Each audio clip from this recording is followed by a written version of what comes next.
اہل غار کی اصل کہانی۔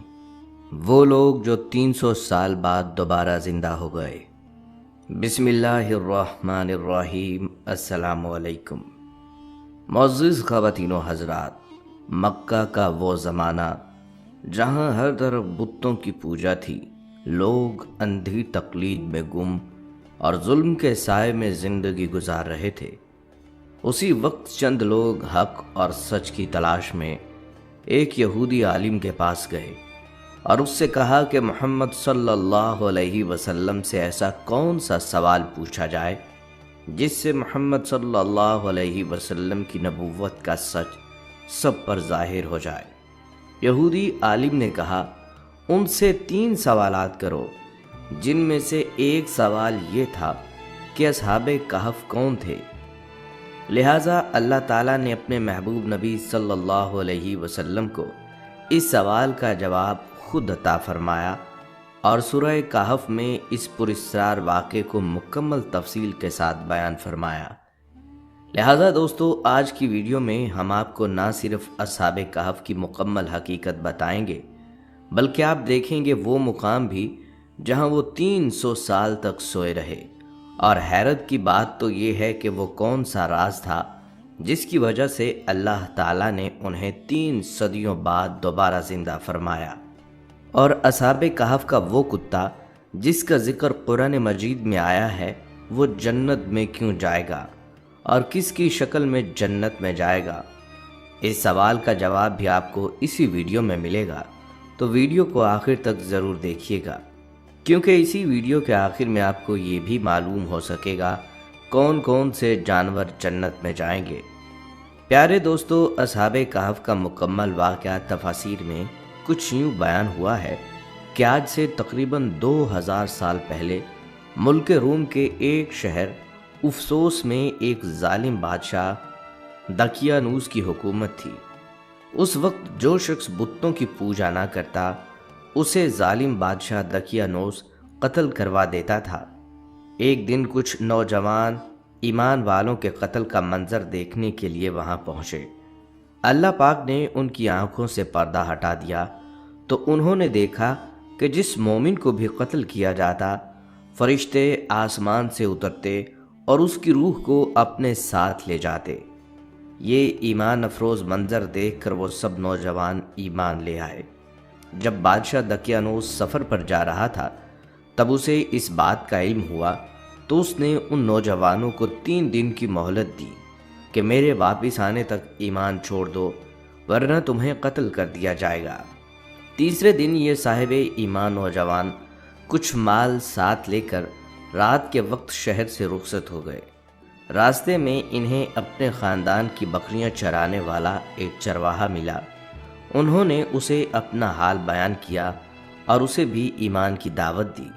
چرواہے نے فوراً ایمان قبول کر لیا اور ان کے ساتھ شامل ہو گیا۔ چرواہے کا رکھوالی کرنے والا کتا بھی ان کے پیچھے پیچھے چل پڑا۔ یہ سب نوجوان سفر کرتے کرتے صبح کے وقت شہر سے تقریباً 6 میل دور ایک غار میں پہنچے۔ وہاں انہوں نے کھانا کھایا اور سو گئے۔ اسی لیے ان نوجوانوں کو قرآن مجید میں اصحاب کہف یعنی غار والے کہا گیا ہے۔ جب بادشاہ دقیانوس سفر سے واپس آیا اور اسے پتہ چلا کہ اصحاب کہف نے غار میں پناہ لے لی ہے، تو اس نے حکم دیا کہ غار کے منہ پر ایک دیوار بنا دی جائے تاکہ وہ بھوک اور پیاس سے وہیں مر جائیں اور یہی غار ان کی قبریں بن جائیں۔ جس سرکاری ملازم کو یہ کام سونپا گیا، اس نے اصحاب کہف کے نام، تعداد اور مکمل واقعہ ایک عمدہ سیسا یعنی سیاہی مائل نیلی دھات جس سے بندوق کی گولیاں وغیرہ بنتی ہیں کی تختی پر لکھوایا اور اسے تانبے کی ایک صندوق میں رکھ کر دیوار کی بنیادوں میں چھپوا دیا۔ اصحاب کہف تقریباً 300 سال تک مکمل سوئے رہے اور اسی دوران کسی بھی آواز کی وجہ سے ایک لمحے کے لیے بھی وہ بیدار نہ ہوئے۔ اس عرصے میں کئی بادشاہ آئے اور کئی گئے، یہاں تک کہ ایک نیک بادشاہ بیدروس کی حکومت آئی۔ اس کے زمانے میں کئی فتنوں کا سامنا ہوا، جن میں سے ایک فتنے میں کچھ لوگوں نے مرنے کے بعد دوبارہ زندہ ہونے اور قیامت کے آنے کا انکار کرنا شروع کر دیا۔ اس بادشاہ نے یہ حالت دیکھ کر بارگاہ الہی میں فریاد کی کہ یا اللہ، کوئی ایسی نشانی ظاہر فرما جس سے لوگوں کو مرنے کے بعد دوبارہ زندہ ہونے اور قیامت آنے کا یقین ہو۔ لہٰذا اللہ پاک نے بادشاہ کی دعا یوں قبول فرمائی کہ ایک چرواہے نے اپنی بکریوں کے آرام کے لیے وہی غار منتخب کیا اور لوگوں کے ساتھ مل کر غار کے منہ پر بنائی گئی دیوار کو گرا دیا۔ دیوار گرتے ہی لوگوں پر اتنی ہیبت طاری ہوئی کہ وہ سب وہاں سے فوراً بھاگ کھڑے ہوئے۔ اصحاب کہف رضی اللہ تعالیٰ عنہم اللہ کے حکم سے خوشی خوشی اٹھے۔ ان کے چہرے تر و تازہ تھے، طبیعتیں خوش اور زندگی کی تازگی بدستور برقرار تھی۔ ایک نے دوسرے کو سلام کیا اور پھر نماز کے لیے کھڑے ہو گئے۔ اصحاب کہف رضی اللہ تعالیٰ عنہم نے نماز سے فارغ ہو کر یملخا سے کہا، آپ جائیں اور بازار سے کچھ کھانے کے لیے لے کر آئیں، اور یہ بھی خبر لائیں کہ دقیانوس بادشاہ کا ہم لوگوں کے بارے میں کیا ارادہ ہے۔ وہ بازار گئے تو انہوں نے شہر کے دروازے پر اسلامی علامتیں دیکھی اور وہاں نئے نئے لوگ پائے۔ یہ دیکھ کر انہیں تعجب ہوا اور وہ سوچنے لگے کہ یہ کیا معاملہ ہے۔ کل تک تو کوئی شخص اپنا ایمان ظاہر نہیں کر سکتا تھا، جبکہ آج اسلامی علامتیں ظاہر ہیں۔ پھر کچھ دیر بعد یملحہ رضی اللہ تعالیٰ عنہ تندور والے کی دکان پر گئے اور کھانا خریدنے کے لیے اس کو دقیانوسی روپیہ دیا، جو کہ صدیوں پہلے ختم ہو چکا تھا اور اب اس کا کوئی رواج باقی نہیں تھا۔ بازار والوں نے یہ دیکھ کر خیال کیا کہ یہ کوئی پرانا خزانہ ان کے ہاتھ لگ گیا ہے، لہٰذا وہ انہیں پکڑ کر حاکم کے پاس لے گئے۔ حاکم نیک شخص تھا، اس نے دریافت کیا، خزانہ کہاں ہے؟ انہوں نے جواب دیا، خزانہ کہیں نہیں ہے، یہ روپیہ ہمارا اپنا ہے۔ حاکم نے کہا، یہ بات قابل یقین نہیں لگتی، کیونکہ اس میں جو سال لکھا ہوا ہے وہ 300 برس سے زیادہ کا ہے، اور آپ نوجوان ہیں، ہم لوگ تو بوڑھے ہیں، ہم نے کبھی یہ سکہ نہیں دیکھا۔ یملخا نے فرمایا، میں جو دریافت کروں وہ ٹھیک ٹھیک بتاؤ تو مسئلہ حل ہو جائے گا۔ یہ بتاؤ دقیانوس بادشاہ کس حال میں ہے؟ حاکم نے جواب دیا، آج روئے زمین پر اس نام کا کوئی بادشاہ نہیں ہے، سینکڑوں برس پہلے ایک بے ایمان بادشاہ اس نام کا گزرا۔ آپ رضی اللہ تعالیٰ عنہ نے فرمایا، کل ہی تو ہم اس کے خوف سے جان بچا کر بھاگے ہیں، اور میرے ساتھی قریب کے پہاڑ میں ایک غار میں پناہ گزین ہیں، چلو میں تمہیں ان سے ملوا دوں۔ حاکم اور شہر کے سردار ساتھ ہی ایک بڑی مخلوق ان کے ہمراہ غار کے کنارے پہنچ گئے۔ اصحاب کہف یملخا کے انتظار میں تھے۔ جب انہوں نے کثیر لوگوں کے آنے کی آواز سنی تو انہیں لگا کہ وہ پکڑے گئے ہیں اور دقیانوسی فوج ہماری تلاش میں آ رہی ہے، لہٰذا وہ لوگ اللہ کی حمد میں مشغول ہو گئے۔ اتنے میں شہر کے لوگ پہنچ گئے اور یملخا نے باقی حضرات کو تمام قصہ سنایا۔ ان حضرات نے سمجھا کہ ہم اللہ تعالیٰ کے حکم سے اتنا طویل یعنی 300 سال سے بھی زیادہ عرصہ سوئے رہے، اور ہم اب اٹھائے گئے ہیں کہ لوگوں کے لیے موت کے بعد دوبارہ زندہ ہونے کی دلیل اور نشانی بنے۔ جب حاکم شہر غار کے کنارے پہنچا تو اس نے تانبے کا صندوق دیکھا، اسے کھلوایا تو تختی برآمد ہوئی، اور اس تختی میں اصحاب کہف اور ان کے کتے کا نام لکھا ہوا تھا۔ دوستو، جب اصحاب کہف کی تعداد کے بارے میں لوگوں میں اختلاف ہوا تو یہ آیت نازل ہوئی، میرے رب کو ان کی تعداد خوب علم ہے، انہیں تو چند لوگ ہی جانتے ہیں۔ حضرت عبداللہ بن عباس رضی اللہ تعالیٰ عنہ نے فرمایا کہ میں انہی کم لوگوں میں سے ہوں جو اصحاب کہف کی تعداد کو جانتے ہیں۔ اصحاب کہف کی تعداد 7 تھی، اور 8واں ان کا کتا تھا جس کا نام قطمیر تھا۔ اصحاب کہف رضی اللہ تعالیٰ عنہم کے صندوق سے نکلنے والی تختی میں ان کے ناموں کے علاوہ یہ بھی لکھا تھا کہ یہ جماعت اپنے دین کی حفاظت کے لیے دقیانوس کے خوف سے اس غار میں پناہ گزین ہوئی۔ دقیانوس نے خبر پا کر ایک دیوار سے انہیں غار میں بند کرنے کا حکم دیا ہے۔ ہم یہ حال اس لیے لکھ رہے ہیں تاکہ جب کبھی یہ غار کھلے تو لوگ ان کے حال سے آگاہ ہو سکیں۔ یہ تختی پڑھ کر سب کو تعجب ہوا اور لوگ اللہ کی حمد و ثنا بجا لائے کہ اللہ تعالیٰ نے ایسی نشانی ظاہر فرمائی جس سے موت کے بعد اٹھنے کا یقین حاصل ہوتا ہے۔ لہٰذا ہر شخص کو چاہیے کہ وہ دنیاوی زندگی اور اس کے وقتی آرام کو اپنا منزل مقصود نہ سمجھے، کیونکہ اس دنیاوی فانی زندگی کے بعد ایک ایسی زندگی شروع ہونے والی ہے جہاں کبھی موت واقع نہیں ہوگی، جہاں کی راحت اور سکون کے بعد کبھی کوئی تکلیف نہیں ہوگی۔ قرآن و حدیث کی روشنی میں ہر مسلمان کا یہ ایمان اور عقیدہ ہے کہ ایک دن ایسا ضرور آئے گا جب دنیا کا سارا نظام ہی درہم برہم ہو جائے گا، آسمان پھٹ جائے گا، سورج لپیٹ دیا جائے گا، ستارے ٹوٹ ٹوٹ کر گر پڑیں گے، اور حضرت آدم علیہ السلام سے لے کر دنیا میں آنے والے تمام جن و انس کو اللہ کے دربار میں ایسی حالت میں حاضر کیا جائے گا کہ ہر نفس کو صرف اور صرف اپنی ذات کی فکر ہوگی کہ اس کا نامہ اعمال کس کے ہاتھ میں دیا جائے گا۔ اس کے بعد انہیں دنیاوی زندگی کے اعمال کی جزا یا سزا دی جائے گی۔ اس دن کو یوم القیامہ کہا جاتا ہے۔ قرآن و حدیث میں اس دن کی سختی اور ہولناکی کو بیان کرتے ہوئے فرمایا گیا کہ قیامت کا دن 50,000 سال کے برابر ہوگا۔ دوستو، نہ صرف مسلمانوں بلکہ عیسائیوں اور یہودیوں کا یہ عقیدہ ہے کہ ایک دن دنیا اور دنیا کی ساری نقل و حرکت ختم ہو جائے گی اور انسان کے دنیاوی اعمال کے مطابق اللہ کے حکم پر جنت یا جہنم کا فیصلہ سنایا جائے گا۔ دیگر قومیں بھی کسی نہ کسی شکل میں قیامت کے دن کو تسلیم کرتی ہیں۔ عقل کا تقاضا بھی یہی ہے کہ اس پوری کائنات کے وجود کا کوئی اہم مقصد ضرور ہونا چاہیے اور اشرف المخلوقات کو اپنے کیے ہوئے اعمال کی جزا یا سزا ضرور ملنی چاہیے۔ قیامت کے واقع ہونے کی تاریخ کا علم تو اللہ کے پاس ہے۔ ہاں، جس شخص کی موت واقع ہو گئی اس کے لیے ایک طرح سے قیامت واقع ہو جاتی ہے، کیونکہ قرآن و حدیث کی روشنی میں ہمارا یہ ایمان اور عقیدہ ہے کہ انسان کی جزا یا سزا قیامت تک مؤخر نہیں کی جاتی، بلکہ موت کے بعد سے ہی دنیا میں کیے گئے اعمال کی جزا یا سزا شروع ہو جاتی ہے۔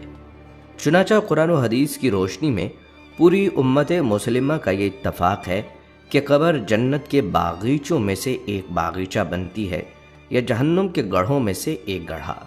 بلکہ حضور اکرم صلی اللہ علیہ وآلہ وسلم نے فرمایا، اگر یہ خیال نہ ہوتا کہ تم دفن کرنا چھوڑ دو گے تو میں اللہ سے دعا کرتا کہ وہ تمہیں قبر کا وہ عذاب سنا دے جو میں سن رہا ہوں۔ اس کے بعد حضور اکرم صلی اللہ علیہ وسلم نے صحابہ اکرام کی طرف متوجہ ہو کر فرمایا، قبر کے عذاب سے اللہ کی پناہ مانگو۔ ایک اور روایت میں آتا ہے کہ آپ صلی اللہ علیہ وسلم نے فرمایا، جب آدمی مر جاتا ہے تو صبح و شام اسے اس کا ٹھکانہ دکھایا جاتا ہے۔ اگر اہل جنت سے ہوتا ہے تو جنت، اور اگر اہل جہنم سے ہوتا ہے تو بھڑکتی ہوئی آگ اسے دکھائی جاتی ہے اور کہا جاتا ہے کہ یہ تیرا وہ ٹھکانہ ہے جہاں قیامت کے دن تجھے اٹھا کر پہنچا دیا جائے گا۔ لہٰذا یہاں یہ بات بھی ذہن نشین کر لیجئے کہ اللہ کے رسول صلی اللہ علیہ وسلم نے ارشاد فرمایا، دانش مند ہے وہ شخص جو اپنے نفس کو قابو میں رکھے اور موت کے بعد کی زندگی کے لیے تیاری کرتا رہے، اور نادان ہے وہ شخص جو نفسانی خواہشات کی پیروی میں لگا رہے اور اللہ تعالیٰ سے لمبی لمبی آرزویں باندھتا رہے۔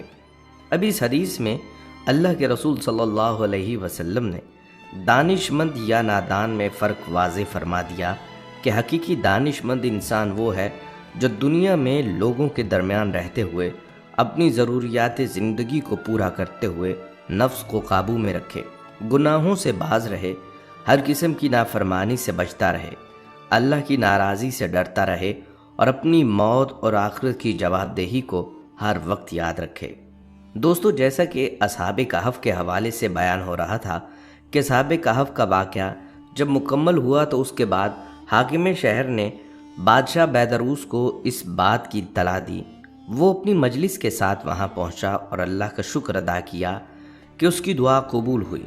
اصحاب کہف نے بادشاہ کو گلے لگایا اور فرمایا، ہم تمہیں اللہ کے سپرد کرتے ہیں، اللہ تمہاری اور تمہارے ملک کی حفاظت کرے اور ہر قسم کے شر سے بچائے۔ بادشاہ وہیں کھڑا ہی تھا کہ اصحاب کہف اپنی خوابگاہوں کی طرف واپس ہو گئے۔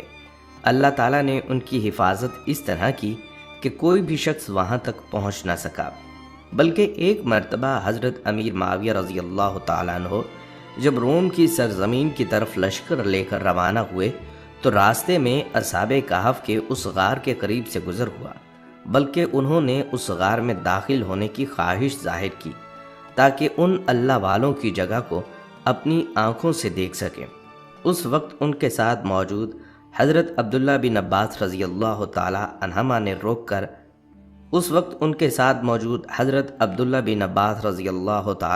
نے انہیں روک دیا اور فرمایا، اللہ تعالیٰ کا فرمان ہے، اگر تو ان پر جھانک کر دیکھے تو پیٹھ پھیر کر بھاگ جائے گا اور ان سے ہیبت میں بھر جائے گا۔ یہ سن کر حضرت امیر معاویہ رضی اللہ تعالیٰ عنہ نے اپنا ارادہ بدل دیا، کیونکہ وہ جانتے تھے کہ اللہ تعالیٰ کی طرف سے ان پر ایک خاص رعب اور جلال ہے اور وہ اس مقام کی عظمت کو سمجھتے تھے۔ دوستو، اصحاب کہف کے اس ایمان افروز واقعے میں ایک اور کردار بار بار سامنے آتا ہے، اور وہ ہے ایک کتا۔ جی ہاں، وہی جانور جسے ہم عام طور پر حقیر جانتے ہیں، لیکن جب اس نے اللہ کے نیک بندوں کا ساتھ چنا، ان کی نگہبانی کی، تو اللہ تعالیٰ نے اس کا ذکر بھی قرآن مجید میں محفوظ فرما دیا۔ یہ کوئی اتفاق نہیں، یہ محبت اور صحبت کی طاقت ہے۔ بزرگ فرماتے ہیں، جو شخص نیک لوگوں سے محبت کرتا ہے، ان کے ساتھ جڑتا ہے، اللہ تعالیٰ اس پر بھی کرم فرما دیتا ہے۔ یہی کتا جس نے وفاداری کی، وفا میں اپنی جان تک دے دی، آج صرف اصحاب کہف کا نہیں بلکہ اللہ کی کتاب کا بھی حصہ بن چکا ہے، اور یہی ہمارے لیے سبق ہے کہ صالحین کی صحبت کبھی رائیگاں نہیں جاتی۔ اصحاب کہف کا کتا اللہ کے نیک بندوں سے نسبت حاصل ہونے کے سبب عزت والا بن گیا۔ یاد رکھیے کہ نسبت ایک عظیم حقیقت ہے۔ نسبتوں کی وجہ سے بے قدر و قیمت چیزیں قیمتی ہو جاتی ہیں۔ نسبت کو ہمارے معاشرے میں بھی بڑی اہمیت حاصل ہے کہ بہت سے افراد کو لوگ صرف ان کے باپ دادا کی نسبت سے پہچانتے ہیں۔ دنیا کی طرف نظر اٹھا کر دیکھیں تو ہمیں کئی عجائبات نظر آئیں گے، مثلاً قدیم کرسیاں، کتابیں، فن پارے، قدیم زمانے کے سکے، ہتھیار، تلواریں، طیارے، لباس، برتن، اوزار وغیرہ آج بھی دنیا بھر کے عجائب خانوں کی زینت ہیں، اس لیے کہ اب یہ معمولی چیزیں نہ رہیں بلکہ قدیم زمانوں، ملکوں، بادشاہوں، قوموں، تہذیبوں اور شخصیات سے منسوب ہونے کے سبب ان معمولی چیزوں کو اتنی شہرت اور اہمیت حاصل ہو گئی کہ اب انہیں قیمتی چیزوں کی طرح بڑے اہتمام کے ساتھ محفوظ رکھا گیا ہے۔ اگر ان چیزوں کو کوئی خاص نسبت حاصل نہ ہوتی تو یہ انمول ہونے کی بجائے بدستور بے قدر و قیمت ہی رہتی، بلکہ بہت پہلے ہی ان کا وجود مٹ چکا ہوتا۔ اللہ تعالیٰ نے قرآن کریم میں حضور انور صلی اللہ علیہ وسلم کی جان، آپ صلی اللہ علیہ وسلم سے نسبت رکھنے والے شہر مکہ کی قسم ارشاد فرمائی۔ نسبت مصطفیٰ صلی اللہ علیہ وسلم نے صحابہ اکرام کو آسمان ہدایت کا روشن ستارہ بنا دیا۔ نسبت ہی کے سبب سادات کرام افضل و اعلیٰ ہیں۔ نسبت ہی کی بدولت حضرت جبرائیل امین کے گھوڑے کے قدموں کی خاک سبب حیات بن گئی۔ نبیوں کی نسبت کا صدقہ تھا کہ بنی اسرائیل تابوت سکینہ کی برکت سے دشمنوں پر فتح پا لیتے۔ نسبت ہی کی برکت تھی کہ حضرت یوسف علیہ السلام کے جسم اطہر سے چھو جانے والی مبارک قمیض کے سبب حضرت یعقوب علیہ السلام کی بینائی لوٹ آئی۔ مفسرین نسبت کی اہمیت کو مزید اجاگر کرتے ہوئے فرماتے ہیں، صفا اور مروہ وہ پہاڑ ہیں جس پر حضرت ہاجرہ رضی اللہ تعالیٰ عنہ پانی کی تلاش میں 7 بار چڑھیں اور اتریں۔ اس اللہ والی کے قدم پڑ جانے کی برکت سے یہ دونوں پہاڑ اللہ کی نشانی بن گئے، اور قیامت تک حاجیوں پر اس پاک بی بی رضی اللہ تعالیٰ عنہ کی نقل اتارنے میں ان پر چڑھنا اور اترنا 7 بار لازم ہو گیا۔ بزرگوں کے قدم لگ جانے سے وہ چیز اللہ کی نشانی بن گئی۔ مقام ابراہیم وہ پتھر ہے جس پر کھڑے ہو کر حضرت ابراہیم علیہ السلام نے خانہ کعبہ کی تعمیر کی، وہ بھی حضرت ابراہیم علیہ السلام کی برکت سے اللہ کی نشانی بن گیا، اور اس کی تعظیم ایسے لازم ہو گئی کہ طواف کے نفل اس کے سامنے کھڑے ہو کر پڑھنا سنت ہو گئے کہ سجدے میں سر اس پتھر کے سامنے اللہ کی بارگاہ میں جھکے۔ خلاصہ یہ ہے کہ اگر ہم اصحاب کہف کے واقعے پر غور کریں تو الحمدللہ وہاں بھی ہمیں نسبت کا فیضان دکھائی دے گا۔ کتے کو عموماً ایک معمولی سا جانور سمجھا جاتا ہے۔ راہ چلتے لوگوں پر بھونکنا اس کی عادت میں شامل ہوتا ہے، لیکن اگر اسی جانور کو اللہ والوں کی نسبت و صحبت مل جائے تو پھر وہ عام کتا نہیں رہتا، بلکہ اس کی شان و شوکت اور اہمیت و رفت کئی گنا بڑھ جاتی ہے۔ اصحاب کہف کے کتے کا بھی کچھ یہی معاملہ ہے کہ جو پہلے ایک عام سا کتا تھا، مگر اسے اصحاب کہف سے محبت و الفت ہو گئی، لہٰذا وہ اللہ والوں کی محبت میں ان کا رفیق و شریک سفر اور محافظ بن گیا۔ اولیاء کرام کی صحبت و برکتیں کیا نصیب ہوئیں، اس کی تو قسمت چمک اٹھی اور اس کا مقام و مرتبہ اتنا بلند ہو گیا کہ رب ذوالجلال نے اپنے پاکیزہ کلام میں اس کا ذکر فرما دیا۔ چنانچہ پارہ 15 سورہ کہف کی آیت نمبر 18 میں ارشاد خداوندی ہے، اور ان کا کتا اپنی کلائیاں پھیلائے ہوئے غار کی چوکھٹ پر۔ اس آیت مبارکہ کے تحت مفسرین فرماتے ہیں کہ بزرگوں کی صحبت کا کتے پر اتنا اثر ہوا کہ اس کا ذکر عزت سے قرآن میں آیا اور اس کے نام کے وظیفے پڑھے جانے لگے۔ اس کو ہمیشہ کی زندگی نصیب ہوئی۔ مٹی اسے نہیں کھاتی تو جس انسان کو نبی کی صحبت نصیب ہو اس کا کیا پوچھنا۔ ناظرین، یہاں یہ بات بھی یاد رہے کہ اصحاب کہف کا کتا بلعم باورا کی شکل میں جنت میں جائے گا اور بلعم باورا اس کتے کی شکل میں دوزخ میں ڈالا جائے گا۔ اس اصحاب کہف کے کتے نے محبوبان خدا کا ساتھ دیا تو اللہ تعالیٰ نے اسے انسان بنا کر جنت عطا فرمائی، اور اس یعنی بلعم باور نے محبوبان خدا سے دشمنی کی، نتیجتاً وہ تباہ و برباد ہو گیا۔ بلعم باورا بنی اسرائیل کا ایک بہت بڑا عالم تھا، مستجاب الدعوات یعنی جس کی دعا قبول ہوتی تھی، مگر وہ مال کے لالچ میں آ کر حضرت موسیٰ علیہ السلام کے لیے بد دعا کرنے لگا۔ جو الفاظ وہ حضرت موسیٰ علیہ السلام کے لیے کہنا چاہتا تھا وہ اس کی اپنی زبان سے اسی کے خلاف نکلتے تھے، اور بالآخر اللہ تعالیٰ نے اسے ہلاک کر دیا۔ ناظرین، یہاں یہ بھی جان لیجئے کہ روایات میں آتا ہے چند جانور ایسے ہیں جنہیں اللہ تعالیٰ نے خصوصی نسبت اور نیک لوگوں کی خدمت کی بنا پر جنت کی دائمی نعمتوں کا حقدار بنایا۔ یہ جانور دنیا میں عام سمجھے جاتے تھے، مگر اللہ والوں سے تعلق نے ان کا مقام بلند کر دیا۔ ان میں نمایاں طور پر حضور نبی کریم صلی اللہ علیہ وسلم کی اونٹنی قصوہ ہے، وہی اونٹنی جس پر نبی پاک صلی اللہ علیہ وسلم نے ہجرت فرمائی اور جس پر بیٹھ کر صلح حدیبیہ جیسے عظیم موقع پر تشریف لائے۔ پھر اصحاب کہف کا کتا ہے جس پر اللہ تعالیٰ کے نیک بندوں کے ساتھ محبت کی گئی، ان کے ساتھ غار میں پناہ لی، ان کی حفاظت کی، اور نسبت صالحین کے صدقے قرآن مجید میں اس کا ذکر عزت سے آیا۔ پھر حضرت صالح علیہ السلام کی اونٹنی ہے جسے اللہ تعالیٰ نے معجزے کے طور پر نازل فرمایا اور جس کا قتل کرنے پر قوم سمود پر عذاب نازل ہوا۔ اسی طرح حضرت عیسیٰ علیہ السلام کا دراز گوش خچر یعنی گدھا ہے جو ان کے ساتھ دین حق کے سفر میں رہا اور ان کی خدمت میں مصروف رہا۔ یہ صرف جانور نہیں تھے بلکہ ان کی زندگیوں کا رخ اللہ کے نیک بندوں کی خدمت، حفاظت اور وفاداری کی طرف تھا۔ بہرحال ناظرین، ویڈیو کے اختتام پر اس بات کو ذہن میں رکھیں کہ اصحاب کہف کا یہ مکمل واقعہ قرآن پاک میں سورہ کہف سپارہ نمبر 15 میں اللہ تعالیٰ نے بیان کیا ہے۔ چونکہ سورہ کہف کو دجال سے حفاظت کے لیے پڑھنے کا ذکر بھی احادیث میں آتا ہے، اس لیے یہ ہمیں دجال سے بچاتی ہے۔ دجال دجل سے نکلا ہے، دجل فریب کو کہتے ہیں اور ملمہ سازی کرنے کو کہتے ہیں۔ جس طرح تانبے پر سونے کا پانی چڑھا دیا جائے تو وہ اوپر سے کچھ اور ہوگا اور اندر سے کچھ اور، اسی طرح دجال بھی اندر سے کچھ اور ہوگا اور باہر سے کچھ اور۔ آج کے دور میں اسی طرح دجالی تہذیب ہے کہ اوپر سے تو خوش نما نظر آتی ہے مگر اندر سے کچھ اور ہے۔ آج کے دور میں ایمان اور مادیت کی ایک جنگ چل رہی ہے۔ اب اس دور میں اگر اپنا ایمان بچانا ہے تو ہمیں بھی کہف یعنی غار میں گھسنا ہوگا۔ جی ہاں، کہف یعنی غار میں۔ آج کے زمانے میں جو کہف یعنی غار ہے، اگر انسان اس میں داخل ہو جائے تو وہ دجال کے فتنے سے بچ سکتا ہے۔ جو قرآن مجید کے ساتھ نتھی ہو جاتا ہے، اس کو پڑھنا، سیکھنا، سمجھنا شروع کر دیتا ہے تو وہ بھی اپنا دین بچا لیتا ہے اور قرآن اس کے لیے کہف یعنی غار بن جاتا ہے۔ مکہ اور مدینہ، احادیث کے مطابق جو بھی ان میں داخل ہو جائے گا وہ دجال سے محفوظ رہے گا۔ ناظرین، اصحاب کہف کے قصے سے آج ہمیں یہ سبق ملا کہ ہمیں اپنے ایمان کی حفاظت کے لیے کسی نہ کسی کہف میں پناہ لینی چاہیے تاکہ ہم اپنا ایمان بچا سکیں اور دجال سے محفوظ رہیں۔ ناظرین، یہ تھی ہماری آج کی ویڈیو۔